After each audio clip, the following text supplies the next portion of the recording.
Bonjour, mon nom est Chloé-Anne Touma, vous êtes à Les Connecteurs 3QR, en plein cœur de MTL Connect, et j'ai un invité avec moi très intéressant, Yannick Raffenel. Est-ce que c'est bien dit? C'est bien très dit. Très beau nom en passant.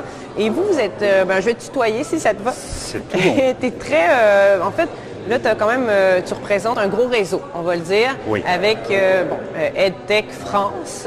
EdTech, évidemment, les gens ont souvent entendu au Québec, mais c'est pas la même réalité. Je pense que, si tu veux nous donner un petit portrait là, de... Alors, EdTech, c'est une association qui est toute jeune, elle a 6 ans, mais c'est l'éducation dans le sens le plus large possible. Oui. EdTech France, c'est un réseau des professionnels, des entreprises qui travaillent dans le monde de l'éducation, de l'enseignement supérieur, de la formation professionnelle tout au long de la vie et aussi ce qu'on appelle du corporate learning, donc ce qui dans les entreprises permet de former les salariés. C'est un très gros groupe d'entreprises, plus de 600 travaillent en France dans le domaine et ça représente en termes de business, c'est quelque chose qui est équivalent par exemple à l'AssureTech, c'est-à-dire les startups qui travaillent dans le monde de l'assurance ou de la FinTech, et ben c'est pas plus gros que la EdTech. La EdTech c'est plus de d'1,8 milliard de chiffre d'affaires en France, c'est plus de 12 000 personnes qui travaillent dans ce domaine. Wow, merci pour ce beau portrait.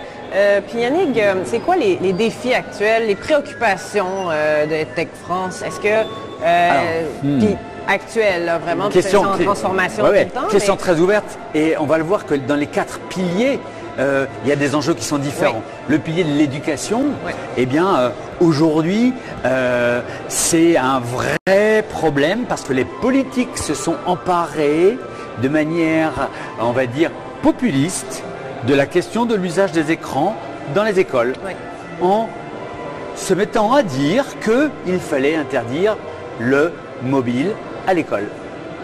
Ce qui est absolument à l'encontre de toutes les analyses scientifiques qui ont été faites, qui au contraire disent qu'il faut sortir de la confusion entre l'usage de son mobile, de son smartphone pour les réseaux sociaux, pour tout ce qui est addictif et qui pose un vrai problème, ou de se servir d'une tablette, d'un écran comme un outil pédagogique, eh bien aujourd'hui les politiques disent que c'est la même chose. Ah oui, hein? Et disent non, on va tout mettre à la poubelle. Et on a des réglementations homologues ici aussi qui émergent. Puis donc là, ce que tu dis, c'est finalement, il faut ramener de la science. Noir, là. Il faut ramener de la science. Il faut ramener de la validation avec des recherches qui sont faites.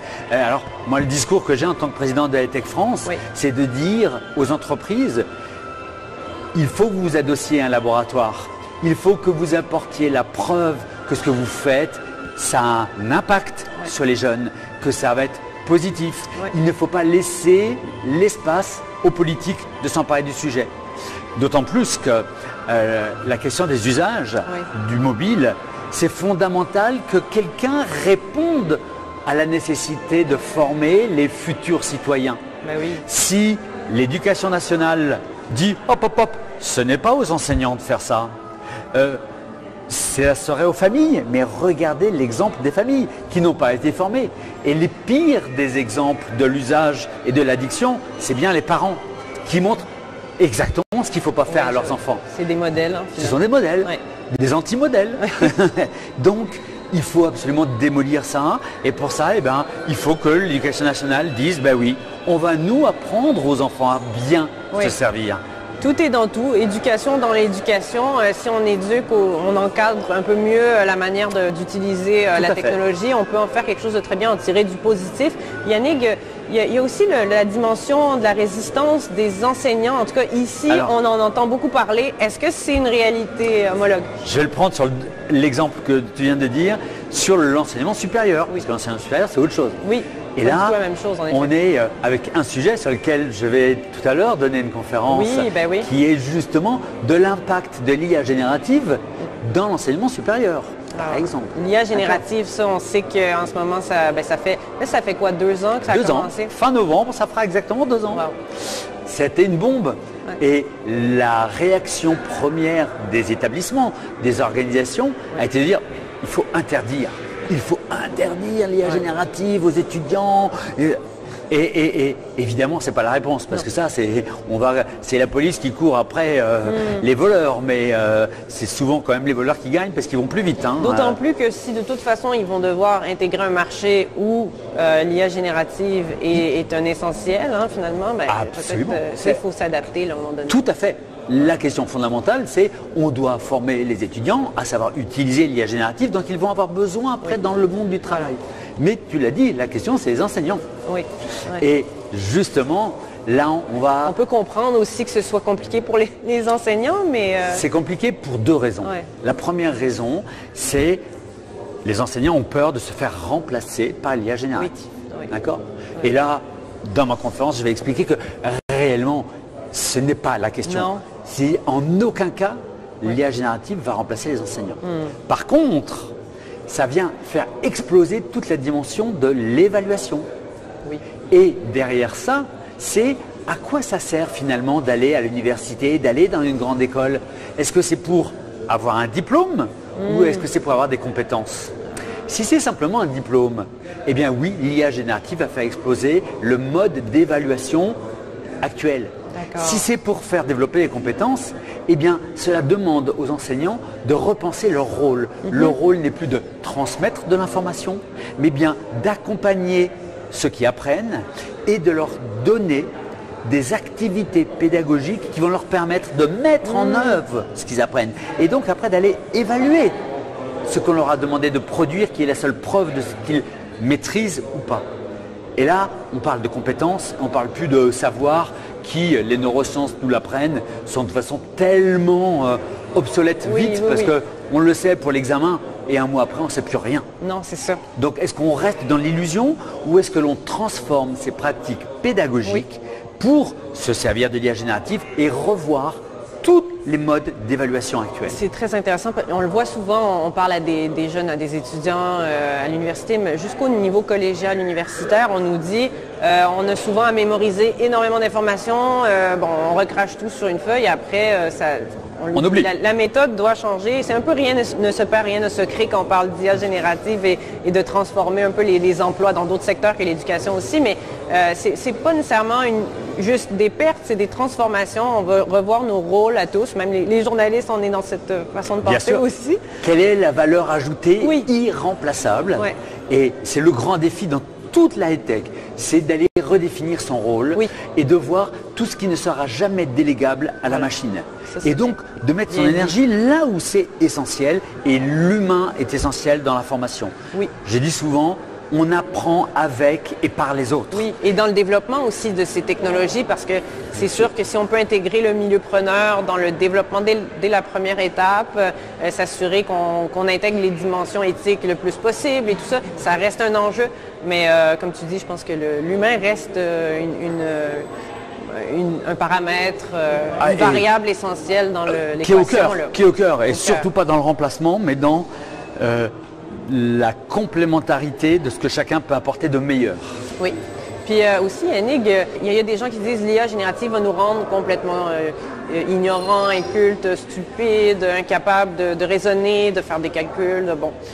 Mais en même temps, moi, j'ai l'impression qu'il faut quand même une certaine intelligence pour bien se servir de ces outils-là, parce qu'on peut aussi se faire griller très facilement si on le mal utilise. C'est fondamental. C'est que là, moi, le discours que je tiens est toujours de dire il faut savoir s'en servir. Savoir s'en servir, ça veut dire avoir la connaissance de comment ça fonctionne, avoir en permanence son esprit critique d'ouvert pour se dire là, je suis avec des données qui sont fiables ou ne sont pas fiables, quel est le corpus sur lequel ça travaille, quels sont les stéréotypes, puisqu'on est sur quelque chose qui fonctionne avec des algorithmes qui vont aller sur la prédiction de la réponse qui sera la plus possible, mais qui est un moteur de génération de stéréotypes. C'est juste terrible. Tout ce contre-quoi on se bagarre, ça se retrouve incarné dans l'IA générative, sans parler des conditions de frugalité, avec tout cet impact que ça peut avoir au niveau environnemental, au niveau consommation, sur des choses absolument inutiles. Puis, je pense que c'est un genre en IA, l'IA frugale, justement. Oui, on est sûr. beaucoup là-dedans. C'est axé. Ça, c'est aussi c'est une préoccupation pour la relève. Donc, sûrement qu'en éducation, on doit en parler beaucoup de tout ce qui est consommation d'énergie. On sait aussi que ils sont très préoccupés. Il y a une anxiété, je pense qu'on dit techno-anxieux maintenant chez les jeunes. Ça doit être aussi, ça doit influencer les programmes en enseignement, même enseignement supérieur. Là, ça doit... Oui, tout à fait. Et